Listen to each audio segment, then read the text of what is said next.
अब हम सबसे पहला लॉ पढ़ते हैं जो है हमारा बॉयज लॉ। बॉयज लॉ की तरफ जाने से पहले आपको इनवर्स रिलेशन का पता होना चाहिए, यानी इनवर्सली प्रोपोर्शनल रिलेशन का पता होना चाहिए। मैं अगर आपको कोई सी दो क्वांटिटीज दिखाऊं और ये कहूं कि एक क्वांटिटी की वैल्यू मैं जब कम करता हूं तो दूसरी बढ़ जाती है, तो ये इनवर्स रिलेशन है। या एक क्वांटिटी की वैल्यू मैं बढ़ाऊं और दूसरे की कम हो जाए, तो ये इनवर्स रिलेशन है। यानी एक के बढ़ाने से दूसरी कम हो रही है और एक के कम होने से दूसरी बढ़ रही है, इसे इनवर्सली प्रोपोर्शनल कहते हैं। अगर मैं V मतलब वॉल्यूम गैस का, P मतलब जो गैस के ऊपर प्रेशर है, इन दोनों के रिलेशन की बात करूं तो P बढ़ाने से यानी गैस के ऊपर प्रेशर डालने से, अब प्रेशर डालने का मतलब है गैस दबाने से गैस क्या हो जाएगी, कंप्रेस हो जाएगी। कंप्रेस होने का मतलब है वो कम जगह घेरेगी, कम जगह घेरने का मतलब है उसका वॉल्यूम कम हो जाएगा। अगर मैं दबाना कम कर दूंगा तो वो फैलेगी, फूल जाएगी, यानी कि उसका वॉल्यूम बढ़ जाएगा। तो volume is inversely proportional to जो उसके ऊपर हम प्रेशर लगा रहे हैं, और ये बिल्कुल कॉमन ऑब्जर्वेशन है हमारी। आप देख सकते हैं कि अगर मेरे पास एक गैस है, उसके ऊपर कुछ प्रेशर है और उसका कुछ वॉल्यूम है। अब अगर मैं प्रेशर उसके ऊपर बढ़ा देता हूं, यानी उसे दबाता हूं जोर ज्यादा डाल के, फोर्स ज्यादा डाल के, प्रेशर ज्यादा डाल के, तो क्या होगा कि वो कम जगह घेरेगी, यानी उसका वॉल्यूम कम हो जाएगा।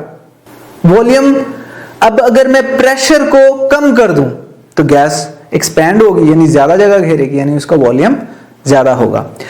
इसी चीज को अगर मैं डेफिनेशन की फॉर्म में लिखूं तो वो होगा the volume of the given mass, जो भी हमें गैस दी गई है और उसका जो मास दिया गया है, वॉल्यूम इज इनवर्सली प्रोपोर्शनल किसके, टू द प्रेशर अप्लाइड, जो हम उसके ऊपर प्रेशर डाल रहे हैं, जब ऑब्वियसली उसका टेम्परेचर हम चेंज ना करें, टेम्परेचर कांस्टेंट रखना है। तो ये हमारे बॉयज लॉ की डेफिनेशन है। इसी को अब अगर मैं मैथमेटिकली लिखूं तो मैं कह सकता हूं V is inversely proportional to P, और हमें मालूम है कि प्रोपोर्शनैलिटी का साइन हम हटाएं, प्रोपोर्शनैलिटी का साइन हटाएं तो हमें एक प्रोपोर्शनैलिटी कांस्टेंट लगाना पड़ता है, तो हम लिख देंगे K, तो V is equal to K 1/P, यानी K/P। अगर मैं यहां से K की वैल्यू निकालना चाहूं तो P जो K से डिवाइड हो रहा है दूसरी तरफ जाके V से मल्टीप्लाई हो जाएगा, तो PV is equal to K आ जाएगा। एंड ऑब्वियसली इस दौरान N एंड T कांस्टेंट होंगे। N का मतलब है गैस की अमाउंट, गैस की अमाउंट का मतलब है नंबर ऑफ मोल्स सेम होंगे। तो PV is equal to K। यहां से हमें बॉयज लॉ की एक और डेफिनेशन मिलती है, वो क्या कि PV का मतलब है प्रेशर इनटू वॉल्यूम, यानी प्रेशर मल्टीप्लाइड बाय वॉल्यूम, या product of pressure and volume remains constant. हमने देखा K is constant for same amount of gas at same temperature. Obviously अगर हम टेम्परेचर एंड अमाउंट उसकी चेंज ना करें तो PV is equal to constant. इस बात को थोड़ा और एक्सपेरिमेंटली देखते हैं। मेरे पास एक गैस है और उसके ऊपर कोई प्रेशर है, उसको मैं P1 कह देता हूं जो इस वक्त प्रेशर है, और इसका जो इस वक्त वॉल्यूम है उसे मैं V1 कह देता हूं, और मैंने देखा कि P1 V1 is equal to K। अब मैं क्या करता हूं, प्रेशर इसके ऊपर बढ़ा देता हूं, यानी P1 से चेंज करके P2 कर देता हूं। P2 करने से यानी प्रेशर बढ़ाने से वॉल्यूम तो सेम नहीं रहेगा, वॉल्यूम चेंज हो जाएगा। पहले V1 था तो अब क्या होगा, जो भी होगा हम उसे V2 कह देते हैं। तो P2 V2 is equal to K, यानी अगर मैं इन दोनों को मल्टीप्लाई करूं तो ये भी कांस्टेंट है। P1 V1 भी K के इक्वल था, P2 V2 भी K के इक्वल है, तो मैं दोनों को लिख सकता हूं कि P1 V1 is equal to P2 V2। इसी बात को हम एक्सपेरिमेंटली भी प्रूव कर सकते हैं। कैसे, अब आप देखते हैं, मैं अब मैं कुछ यूनिट्स भी ले लेता हूं। पहले मैं प्रेशर की बात कर रहा था, अब मेरे पास एक गैस है जिसमें मूवेबल पिस्टन है, यानी कि ये पिस्टन मूव करता है ऊपर नीचे, और गैस के अंदर जो है सिलेंडर के अंदर गैस है और हमने एक मरकरी उसके अंदर डाली हुई है। ऑब्वियसली मरकरी, जितनी गैस में दबाऊंगा उतना मरकरी कंप्रेस होगी, उस पर प्रेशर पड़ेगा, तो वहां से भी आप देख सकते हैं, और वॉल्यूम वो जगह से देख सकते हैं। तो अगर इस वक्त मैं ये कहूं कि जो गैस सिलेंडर के ऊपर प्रेशर है वो 2 atm का है, तो इसका वॉल्यूम कितना है 1 dm³, टेम्परेचर 25 डिग्री सेंटीग्रेड है, तो मैं 2 into 1 करूं, आंसर क्या आएगा 2। सही है, P1 V1 is equal to K, और 2 इज कांस्टेंट आ गया, ठीक है। अब मैं क्या करता हूं, मैं प्रेशर जो है वो 2 atm से 4 atm कर देता हूं, डबल कर देता हूं। तो आप देख सकते हैं जो मेरा वॉल्यूम है अब वो हाफ रह गया। पहले 1 dm क्यूब था, अब 1/2 dm क्यूब हो गया, यानी कि आधा हो गया। तो 4 इंटू 1/2 आंसर क्या आएगा 2। तो अगेन देख रहे हैं कि प्रोडक्ट हमने प्रेशर चेंज किया, प्रेशर चेंज होने से वॉल्यूम भी चेंज हुआ, बट जो दोनों को अगर हम मल्टीप्लाई करें तो वो कांस्टेंट है। फिर मैं क्या करता हूं, मजीद प्रेशर डालता हूं इसके ऊपर। अब 6 atm कर देता हूं प्रेशर। 6 atm करने से वॉल्यूम और कम हो जाएगा, ऑलमोस्ट 1/3 हो गया, एग्जैक्टली इनफैक्ट 1/3 हो गया। जब 1/3 हुआ तो मैं प्रेशर यानी 6 इंटू 1/3 मल्टीप्लाई करता हूं तो प्रोडक्ट दोनों की अगेन सेम रहती है 2। तो अगेन अगर मैं ये प्रेशर की वैल्यूज चेंज करता रहूं और वॉल्यूम नोट करता रहूं तो मैं एक ग्राफ बना सकता हूं प्रेशर एंड वॉल्यूम के दरमियान में, और वो जो ग्राफ है वो कुछ ऐसा बनेगा। तो अब हम जरा इस ग्राफ को डिटेल में देखते हैं। मेरे पास एक गैस है, उस गैस का कोई वॉल्यूम है, उसे मैं V1 कह देता हूं, उसके ऊपर कोई प्रेशर है, उसे मैं P1 कह देता हूं। दो एक्सिस ले लेता हूं, Y एक्सिस पे मैं वॉल्यूम ले लेता हूं और X एक्सिस पे मैं प्रेशर ले लेता हूं। अब मैं क्या करता हूं, इस पे मार्क करता हूं, V1 ये पॉइंट कह दिया और ये P1 कह दिया। थोड़ी देर बाद मैं अपनी गैस के ऊपर प्रेशर बढ़ाता हूं। बढ़ाने से क्या होगा, वॉल्यूम कम होगा, यानी P2 आप देखें P1 से आगे है क्योंकि आगे की तरफ वैल्यू बढ़ रही है, तो P2 आगे लाऊंगा तो अब मैंने वॉल्यूम कम होगा ना, V2 कम हो जाएगा क्योंकि P2 ज्यादा है, तो वॉल्यूम V1 के नीचे V2 ये आएगा। ठीक है, ये सेकंड पॉइंट आ गया। फिर मैं अगेन प्रेशर बढ़ाता हूं, P3 कर देता हूं। P3 होने की वजह से क्या होगा, वॉल्यूम मजीद कम हो जाएगा, V3 हो जाएगा। फिर मैं मजीद प्रेशर बढ़ाता हूं, P4, वॉल्यूम मजीद कम हो जाएगा, V4। अगर इन तमाम पॉइंट्स को मैं आपस में कनेक्ट कर दूं तो कुछ ऐसा ग्राफ हमें मिलेगा। इसे हम आइसोथर्म भी कहते हैं। आइसो मतलब सेम, थर्म मतलब टेम्परेचर। हमने कहा था कि बॉयल्स लॉ होता ही सेम कांस्टेंट टेम्परेचर पे। वैसे मैं आपको बताऊं, निमोनिक्स आप पे याद रखने हैं। निमोनिक्स का मतलब है कि किसी चीज को याद रखने का शॉर्टकट। जब मैं स्टूडेंट था मैंने बॉयल्स लॉ को याद रखने का एक निमोनिक बनाया था, आई शेयर विद यू। वो ये था, जब आप नेक्स्ट टॉपिक्स में पढ़ेंगे कि जब हम किसी लिक्विड को बॉयल करते हैं, बॉइलिंग से, बॉयल्स भी नाम भी मिलते जुलते हैं, तो उसका टेम्परेचर कांस्टेंट रहता है बॉइलिंग। अगर वाटर लें और उसे 100 डिग्री सेंटीग्रेड पे आप उसका टेम्परेचर बढ़ा दें 100 से, तो जितनी मर्जी आप उसे हीट देते रहें उसका टेम्परेचर 100 से नहीं बढ़ेगा। तो बॉइलिंग पे टेम्परेचर कांस्टेंट रहता है। यहां से आप याद रख सकते हैं कि बॉयल्स लॉ में टेम्परेचर हमने कांस्टेंट रखना है, तो आइसोथर्म इसलिए हम इसे कहते हैं। अब मैं एक ट्रिकी क्वेश्चन पूछता हूं आपसे। इनफैक्ट ये बुक के अंदर एज इट इज ग्राफ बना हुआ है। मैं दो ग्राफ दे देता हूं आपको, ग्राफ ए, एक को कर्व ए, दूसरे को कर्व बी कह देता हूं, और मैं आपसे पूछता हूं कि बताइए, ऑब्वियसली ये डिफरेंट सैंपल है गैस का ए, बी जो है वो डिफरेंट सैंपल है गैस का, सेम प्रेशर पे, और अमाउंट भी दोनों की सेम है, गैस भी दोनों की सेम है। सेम प्रेशर पे मैं एक लाइन ड्रॉ कर देता हूं। अब मैं पूछता हूं बताइए ए का टेम्परेचर गैस के सैंपल का ज्यादा था या बी का ज्यादा था?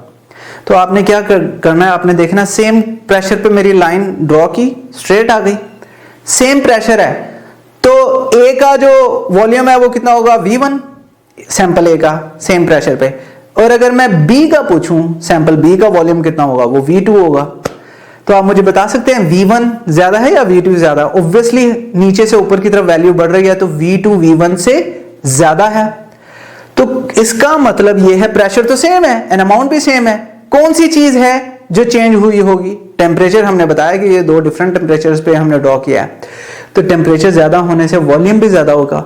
इस वजह से जो कर्व हमारा B है उसका टेम्परेचर ज्यादा है, यानी T2 T1 के मुकाबले में ज्यादा है। तो अगर मैं लिखूं ये जो कर्व A था ये 0 डिग्री सेंटीग्रेड पे है, जो कर्व B है वो 25 डिग्री सेंटीग्रेड पे है।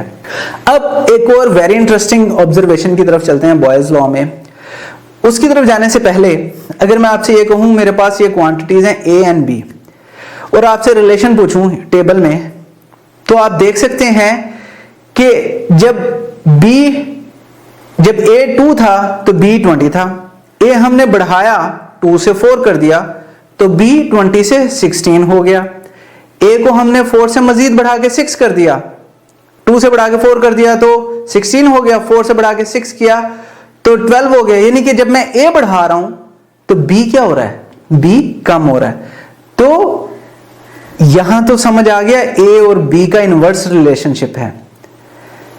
लेकिन अगर मैं ए को, या मैं ऐसे लिख भी सकता हूं B is inversely proportional to A, क्योंकि ए हम चेंज कर रहे हैं जिसकी वजह से बी चेंज हो रहा है और इनवर्सली हो रहा है। लेकिन अगर मैं ए का इनवर्स कैलकुलेट करूं, यानी 2 को लिखूं 1/a यानी 1/2 तो 0.5 आ जाएगा। जब 1/a 0.5 था तो b कितना था 20।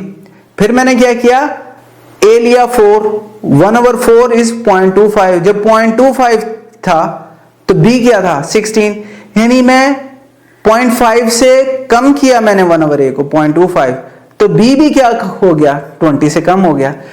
तो b का डायरेक्ट रिलेशन है 1/a से। अगर मैं इसको उलट कर दूं तो ये एक छोटी सी ऑब्जर्वेशन है, आपने याद रखनी है। ये हम किस लिए कह रहे हैं, क्योंकि अगर आप देखेंगे मैं कह सकता हूं कि b is inversely proportional to a, ये बात बिल्कुल सही है। लेकिन अगर मैं ये कहूं b is directly proportional to 1/a, तो ये भी बात बिल्कुल सही है, क्योंकि अब मैं a के तो वो इनवर्सली प्रोपोर्शनल है, बट 1/a के वो डायरेक्टली प्रोपोर्शनल है, और ये आप टेबल से वेरीफाई कर सकते हैं। ये मैंने क्यों बताया। इसी तरह अगर मैं बॉयज लॉ की बात करूं तो मैंने कहा था volume is inversely proportional to P, यानी प्रेशर के इनवर्सली प्रोपोर्शनल है, but V is directly proportional to 1/P, यानी 1/P के। ये इसलिए बता रहा हूं क्योंकि ग्राफ अगर हम ड्रॉ करें बिटवीन प्रेशर, हम y एक्सिस पे ले लें ATM में, और वॉल्यूम 1/a जो है हम x एक्सिस पे ले, तो एक स्ट्रेट लाइन हमें मिलती है। और वो जो स्ट्रेट लाइन है वो हमारे डायरेक्ट रिलेशन को शो कर रही है। वो बता रही है कि 1/v बढ़ा रहा हूं तो p बढ़ा रहा हूं तो 1/v बढ़ रहा है, 1/v बढ़ रहा है तो p बढ़ रहा है। तो दोनों डायरेक्ट रिलेशन में है। अगर मैं यहां पर एक और लाइन ड्रॉ कर दूं और इसे T2 कह दूं, तो T1 आपने देखी ये है, T2 ये है। क्वेश्चन ये आता है कि T1 ज्यादा है या T2 ज्यादा है। ये अगेन एंट्रेंस एग्जाम के लिए बहुत रेलेवेंट कॉन्सेप्ट क्लियर होना जरूरी है इन ग्राफ्स को लेके, क्योंकि ये बहुत ट्रिकी क्वेश्चन बन जाते हैं एंट्रेंस एग्जाम में। तो आप मुझे ये देख के बताइए कि जो 1/v1 है, हम उसे एक को 1/v1 कहते हैं। सेम कांस्टेंट प्रेशर पे एक लाइन ड्रॉ करते हैं जैसे हमने पहले की थी।